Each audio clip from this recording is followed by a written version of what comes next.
नमस्कार दोस्तों, स्वागत है आपका जस्ट यूपीएससी में।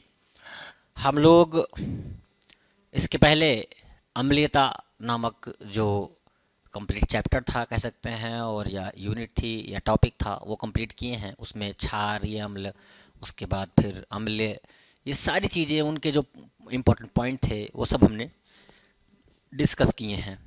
यहाँ पे हम लोग डिस्कस करेंगे संक्रमणकालीन जलीय पारिस्थितिकी तंत्र क्या होता है। आइए जानते हैं संक्रमणकालीन जलीय पारिस्थितिकी तंत्र। ये मुख्यतः 3 भागों में विभाजित किया जा सकता है। पहला है ज्वारंद मुख परितंत्र, ठीक। दूसरा है आर्द्र परितंत्र, ठीक। और तीसरा है मैग्रो परितंत्र। ज्वारंद मुख परितंत्र एसोचुरीज इकोसिस्टम, उसके बाद आर्द्र परितंत्र वेटलैंड्स इकोसिस्टम्स, उसके बाद मैग्रो परितंत्र मैग्रो इकोसिस्टम्स आपके हैं, ठीक। ये आप इस प्रकार से जब फिगर बनाने की बात आए तो आप इस प्रकार से डोनेट कर सकते हैं। आइए देखते हैं आर्द्र भूमि परितंत्र क्या है। आर्द्र भूमि परितंत्र, इसमें रामसार कन्वेंशन क्या हुआ, इसमें रामसार कन्वेंशन ने आर्द्रभूमि को निम्न रूप में परिभाषित किया है। यहां से यूपीएससी ने डायरेक्ट क्वेश्चन पूछी है परिभाषा। पहली चीज तो यहां बहुत इंपॉर्टेंट है, यूपीएससी ने यहां से पूछा है क्वेश्चन, बीपीएससी ने पूछा है, यूपीपीएससी ने पूछा है। ये सब लोगों ने यहां से क्वेश्चन पूछे हैं, ठीक। सब ने पूछे हैं, कोई बचा नहीं है। लेकिन यूपीएससी ने बहुत अच्छा क्वेश्चन बनाया और उसमें क्वेश्चन में डाला कि निम्नलिखित में से कौन कौन सी स्टेटमेंट, नीचे दी हुई निम्नलिखित में से कौन कौन से स्टेटमेंट वो आर्द्र भूमि की स्टेटमेंट में आती हैं। 4 स्टेटमेंट से 3 स्टेटमेंट में, जब 2 स्टेटमेंट जो भी उसकी इच्छा हो वो देगी। वैसे तो 3 स्टेटमेंट दी थी इसके पहले जब क्वेश्चन पूछा था। तो आर्द्र भूमि की परिभाषा क्या है, उस पे उसने 3 स्टेटमेंट देकर नीचे पेयर बनवाए थे। जिनको एक्चुअली पता हुआ आर्द्र भूमि में क्या क्या चीजें आती हैं, उन्होंने उस क्वेश्चन को एकदम सेकंड भर में किया होगा, ठीक। देखिए तो यहां पर देखिए, पहली चीज दलदल भूमि आ जाती है। दलदल, किसी भी प्रकार का दलदल। पंक भूमि, फैन भूमि भी आ जाती है।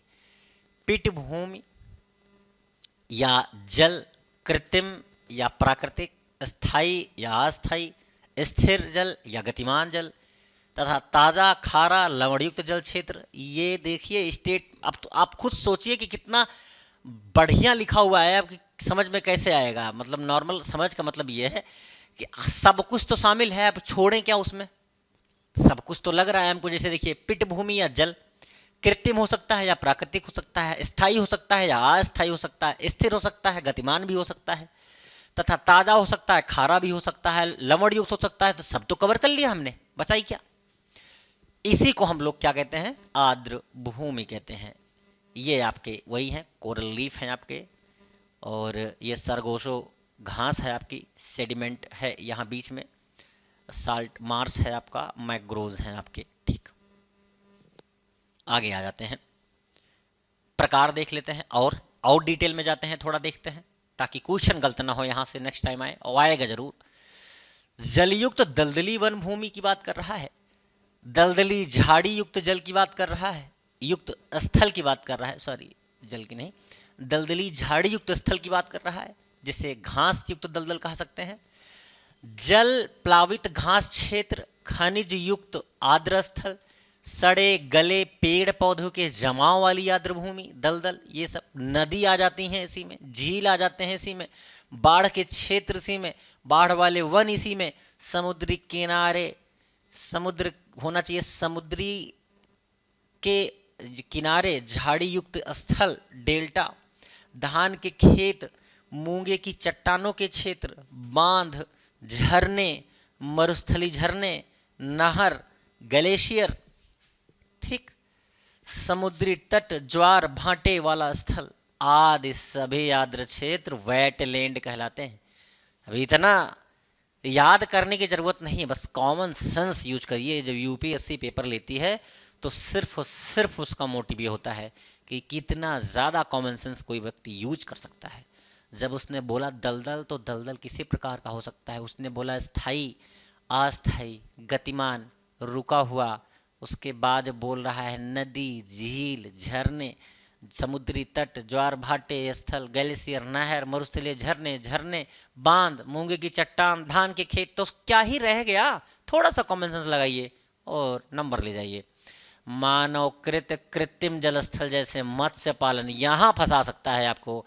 मानवकृत कृत्रिम जलस्थल जैसे मत्स्य पालन, जलाशय आदि भी वेटलैंड होते हैं, सब नहीं हो सकते। मानवकृत कुछ बहुत सारे मानव द्वारा बनाए जाते हैं, तो वो आते तो हैं, सब नहीं आते, यहीं फंसा सकता है आपको।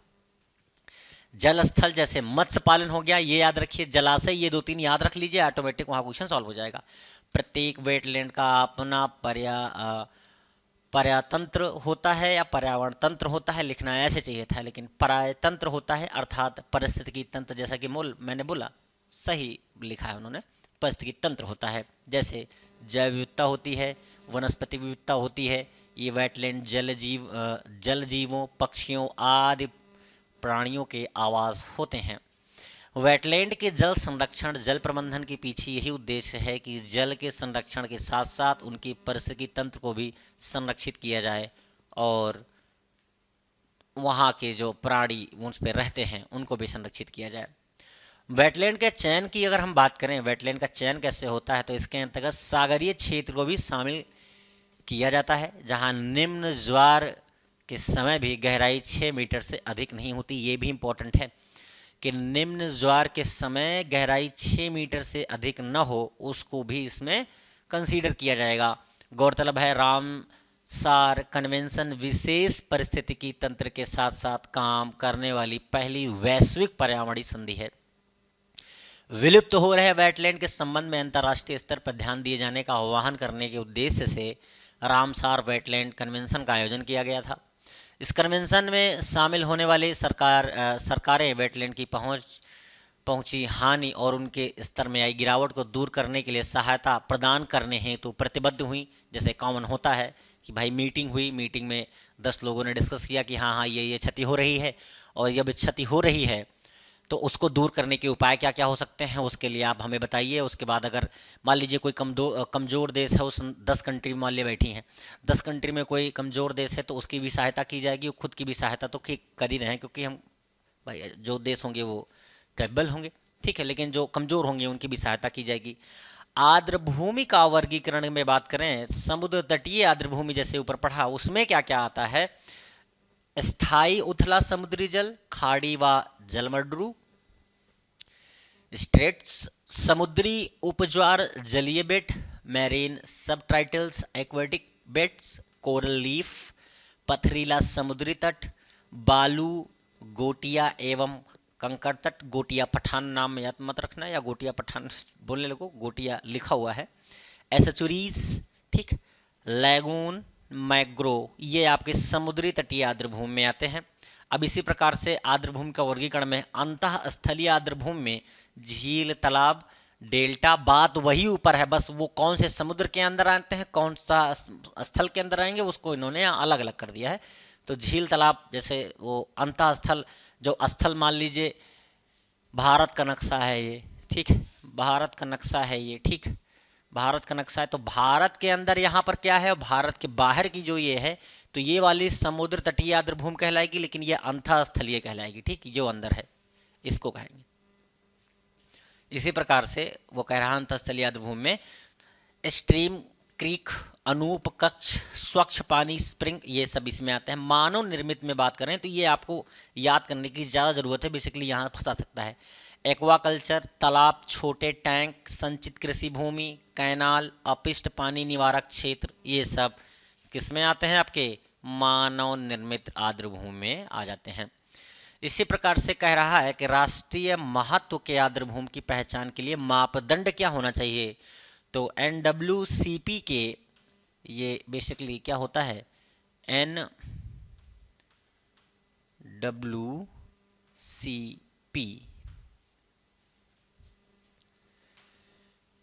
के तहत राष्ट्रीय महत्व के आर्द्रभूमि की पहचान के लिए मापदंड रामसार कन्वेंशन ऑन वेटलैंड के तहत निर्धारित है और नीचे दिए गए हैं। जैसे कि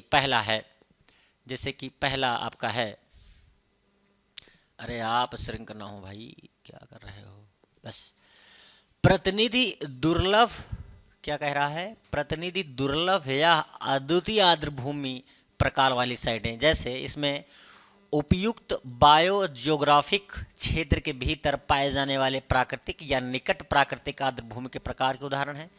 प्रजातियों और पारिस्थितिकी समुदायों के आधार पर मापदंड की बात करें तो यदि यह कमजोर, लुप्तप्राय या गंभीर रूप से लुप्तप्राय प्रजातियों का समर्थन करता है या पारिस्थितिकी समुदायों को धमकी दी, यदि यह किसी विशेष जैव भौगोलिक क्षेत्र की जैव विविधता को बनाए रखने के लिए महत्वपूर्ण पौधों या पशु प्रजातियों की आबादी का समर्थन करता हो।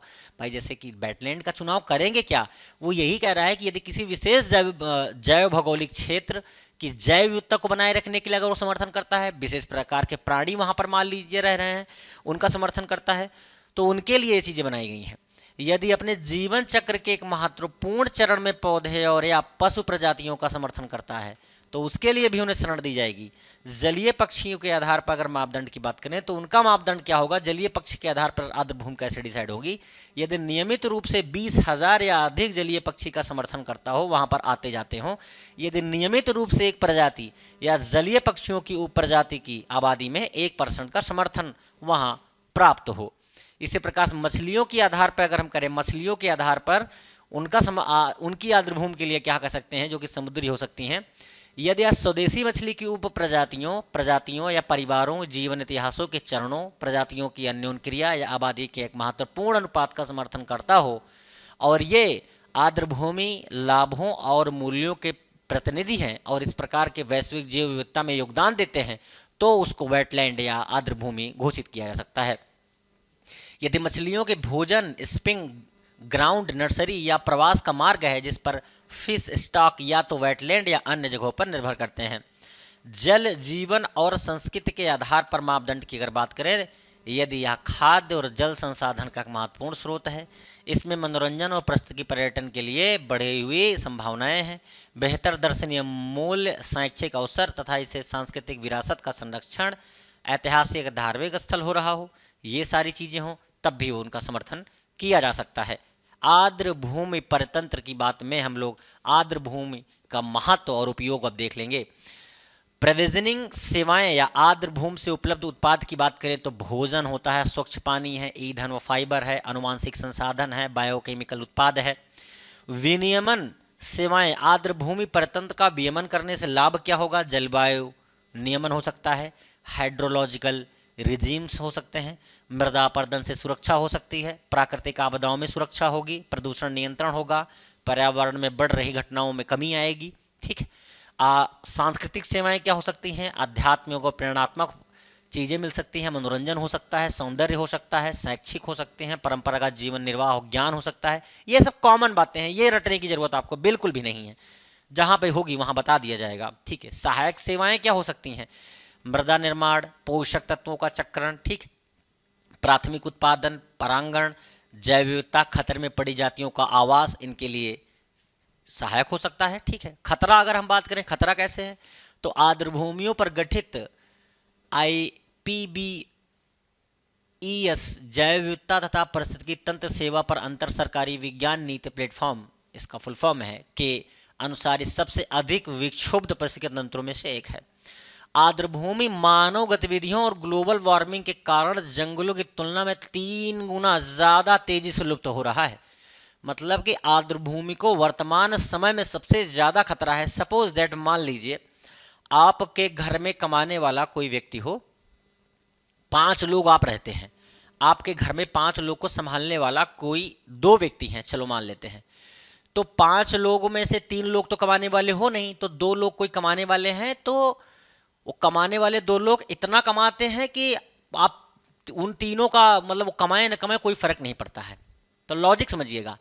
कुछ समय बाद हुआ ऐसे कि जो 2 लोग कमाने वाले थे उनमें से एक की नौकरी पे इफेक्ट पड़ने लगा। ये कह सकते हैं कि उसकी सैलरी का डिमोशन हो गया, कम हो गई सैलरी। जहां पर 20,000 मिलती थी 10,000 मिलने लगी, या फिर आगे चल के 7,000 हो गई, या आगे चल के नौकरी छूट गई। तो ऑब्वियस सी बात है कि जब ये नौकरी छूटी तो जो अब कमाने वाले की संख्या 2 थी वो 1 आ गई, और खाने वालों की संख्या जो 3 थी वो 4 आ गई। तो इम्पैक्ट किस पे पड़ा? उस लास्ट व्यक्ति पे जो अकेला कमा रहा है। और कितना दिन कमा सकता है? बहुत दिन तो चल नहीं पाएगा। जितने दिन कर पाएगा कर पाएगा। अगर सपोज दैट खुदा न खास्ता वो बीमार हो जाता है, और या किसी प्रकार की भगवान न करे, ऐसे कल्पना के तौर पे बता रहे हैं, मान लीजिए वो बीमार हो जाता है या किसी प्रकार की कोई दुर्घटना घट जाती है, तो एक बात बताइए, पूरा का पूरा परिवार रोड पे आ गया कि नहीं? सेम, ये एग्जांपल देने का सिर्फ और सिर्फ एक मकसद, सेम यही हो रहा है। पारिस्थितिकी तंत्र का ये जो इन्वायरमेंट अपना है, इसका मूल तत्व या उसके स्तंभों में से एक है आपका आर्द्रभूमि। आर्द्रभूमि जब 3 गुना तेजी से लुप्त हो रहे हैं, तो ऑब्वियस सी बात है कि एक स्तंभ खत्म हो रहा है, तो जो बचे खुचे आपके परिस्थिति या पर्यावरण है आपकी, वो कितने दिन ही टिक पाएगी, कितने दिन ही सरवाइव करवा पाएगी इस मानव को, कितने दिन उनको स्वच्छ हवा प्रदान कर पाएगी? बहुत दिन नहीं। ऐसे ही चलता रहा तो ये विश्वास मानिए कि विनाश तय है। जैसे कि एक फैमिली की कहानी बताई कि विनाश तय था, विनाश हुआ, क्योंकि अगर वही एक स्तंभ जो उनका उखड़ा, अगर वो ना उखड़ता, आर्द्रभूमि जैसे यहाँ पे और वहाँ पे एक मानव की बात की मैंने, तो शायद ये पूरे जीवन चल सकता था और हमेशा चलता रहता। चाहे वो 5,000 6,000 ही कमाता, लेकिन सपोर्ट तो था, उसका खर्चा तो नहीं देना था। लेकिन अभी वर्तमान में उसका खर्चा देना पड़ रहा है। अब 3 से जगह 4 लोग खाने होले वाले हो गए हैं, तो दिक्कत है ना। अब आर्द्रभूमि जब यहाँ पर ये खत्म होती जाएगी, तो ऑब्वियस सी बात है यहाँ पर वो अनैतिक कार्य किए जाएंगे, जिससे पर्यावरण को और नुकसान होता है। तो जो अभी तक पर्यावरण को स्वच्छ करने का काम करता है, वो अगर कल को पर्यावरण को नुकसान करने का काम करने लगे, तो ऑब्वियस सी बात है कि जो अदर स्तंभ हैं बचे हैं, वो तो घाटे में ही जाएंगे और उनका मरना, उनका विनाश होना तय है। यही इसका कॉन्सेप्ट है। 3 गुना ज़्यादा तेजी से समाप्त हो रही है। यूनेस्को के अनुसार आर्द्रभूमि के अस्तित्व पर खतरा उत्पन्न होने से विश्व के 40% वनस्पतियों और जीवों पर प्रतिकूल प्रभाव पड़ेगा, जो इन आर्द्रभूमि में पाए जाते हैं या प्रजनन करते हैं। प्रमुख खतरा क्या है? कृषि है, विकास है, प्रदूषण है, जलवायु परिवर्तन है। ठीक है। रामसार अथवा रामसार कन्वेंशन, रामसार ईरान में है, 1971 में हुआ था। यहाँ से क्वेश्चन अगर हम कहें तो प्रत्येक साल, मतलब ईच एंड एवरी ईयर यूपीपीएस में पूछा गया है। लगभग हर साल पूछा ही जाता है, एक आध साल छोड़ दे तो लगभग किसी न किसी एग्जाम में आपको मिल ही जाएगा, आप यूपी के चले जाओ तो। रामसार कन्वेंशन सभी देशों के वेटलैंड पर समझौते अथवा आपसी सूझबूझ का नाम है। ठीक है। इसके सभी सदस्य अपने देशों की सीमाओं के अंदर आने वाले अंतर्राष्ट्रीय महत्व के सभी वेटलैंड की पारिस्थितिक गुणवत्ता बनाए रखने तथा अपने जल स्रोतों, आर्द्रभूमियों के समुचित उपयोग, मित्रतापूर्ण उपयोग करने हेतु प्रतिबंध हैं। कन्वेंशन का उद्देश्य क्या है? तो स्थानीय, राष्ट्रीय और अंतर्राष्ट्रीय तीनों प्रकार के सहयोग के द्वारा वेटलैंड का संरक्षण और समुचित उपयोग करना है। अंतर्राष्ट्रीय महत्व के वेटलैंड की सूची बनाना है। दूसरा, वेटलैंड को बनाए रखने के लिए सहयोग करना है। तीसरा, ठीक। अब आ जाता है आर्द्र परितंत्र। आर्द्र भूमि परितंत्र में हम लोग राष्ट्रीय वेटलैंड प्रबंधन कमेटी देखेंगे, उसके बाद विश्व वेटलैंड दिवस देखेंगे, उसके बाद वेटलैंड संरक्षण के लिए राष्ट्रीय प्रयास किए गए हैं वो देखेंगे, और लेक्चर को एंड करेंगे। तो पहले राष्ट्रीय वेटलैंड प्रबंधन कमेटी क्या है? हमारे राष्ट्रीय वेटलैंड प्रबंधन कमेटी का गठन जो हुआ था वो सन 1987 में हुआ था। ये भी बहुत इंपॉर्टेंट पॉइंट है। पॉइंट को जहाँ इंपॉर्टेंट है वो अगर आप देखते चले तब भी आपके नंबर पक्के हैं। कार्य क्या है? वेटलैंड से संबंधित नीति मार्गदर्शिका बनाना, जिससे वेटलैंड के संरक्षण, प्रबंधन और शोध कार्य आगे बढ़ सकें। जर्नल बातें वो जैसे बोली जाती हैं, भाई राष्ट्रीय वेटलैंड प्रबंधन की बात कर रहा है तो प्रबंधन का मतलब होता है ना पूरे कंप्लीट मैनेजमेंट ले लेना, अपने आप में मैनेजमेंट करना, संरक्षण हेतु वेटलैंड का चयन करना, कार्यक्रमों के करवाने की समीक्षा, भारतीय वेटलैंड के ऊपर आने वाली विनिवेश, इन्वेंट्री आदि को तैयार करने की सलाह। वेटलैंड दिवस कब मनाया जाता है? 2 फरवरी को। ये भी बहुत इंपॉर्टेंट है, ये भी आप लोग याद रख सकते हैं। ठीक है। उसके बाद वेटलैंड संरक्षण के लिए राष्ट्रीय प्रयास क्या किए गए हैं, तो राष्ट्रीय वेटलैंड संरक्षण कार्यक्रम में अगर बात करें तो सरकार ने 1986 के दौरान संबंधित राज्य सरकारों के सहयोग से राष्ट्रीय वेटलैंड संरक्षण कार्यक्रम शुरू किया, पहली चीज। दूसरा कह रहा है कि इस कार्यक्रम के अंतर्गत पर्यावरण एवं वन मंत्रालय द्वारा 115 वेटलैंड्स की पहचान की गई थी जिनके संरक्षण और प्रबंधन हेतु पहल की करने की जरूरत थी। इस योजना का उद्देश्य देश में वेटलैंड और संरक्षण और उनका बुद्धिमत्तापूर्ण उपयोग करना था ताकि उनमें आ रही गिरावट को रोका जाए और पारिस्थितिकी तंत्र में हो रही अनहोनियों को थोड़ा सा कम किया जाए। इसी प्रकार क्या है आर्द्र भूमि संरक्षण प्रबंधन नियमावली 2017, इसमें कहा गया है विदित हो कि 2017 में पर्यावरण वन मंत्रालय, वन एवं जलवायु परिवर्तन मंत्रालय द्वारा वेटलैंड के संरक्षण से संबंधित नए नियमों को अधिसूचित किया गया है। आर्द्र भूमि संरक्षण प्रबंधन नियमावली 2017 पहले के दिशा निर्देशों का स्थान लेगी जो 2010 में लागू हुआ था। ठीक है, ये कुल मिलाकर आर्द्र भूमि वेटलैंड के विषय में हमने इतनी चर्चाएं की और आप विश्वास मानिए यहाँ से कम फैक्चुअल और स्टेटमेंटल दोनों मिलाकर 3 से 4 क्वेश्चन बनेंगे, एक साथ नहीं बनेंगे। 3 से 4 question in the sense fact में आएगा तो 2 क्वेश्चन आएगा, रामसार कन्वेंशन कब आया, किस देश से आया, ये स्टेट पीसेस में, और आर्द्र भूमि की परिभाषा के रूप में स्टेटमेंट में यूपीएससी में आ सकता है। तो आप ये समझ सकते हैं कि इस चैप्टर की कितनी इंपॉर्टेंस है और इस चैप्टर में बहुत ज़्यादा अच्छी अच्छी चीज़ें थी जो आपकी एग्ज़ाम में 100% श्योर है, आप किसी भी एग्ज़ाम में उठा के देख लीजिएगा, आएंगी ज़रूर, चाहे यूपी में आए और चाहे यूपीएससी में आए, आएंगी ज़रूर। और यूपीएससी में प्रबल संभावनाएं इस समय पर हैं क्योंकि परिस्थितिकी बहुत इम्पॉर्टेंट होता जा रहा है वर्तमान में। तो मिलते हैं आगे, नेक्स्ट टॉपिक हमारा मैग्रो परिस्थिति तंत्र में। तब तक के लिए नमस्कार, जय हिंद।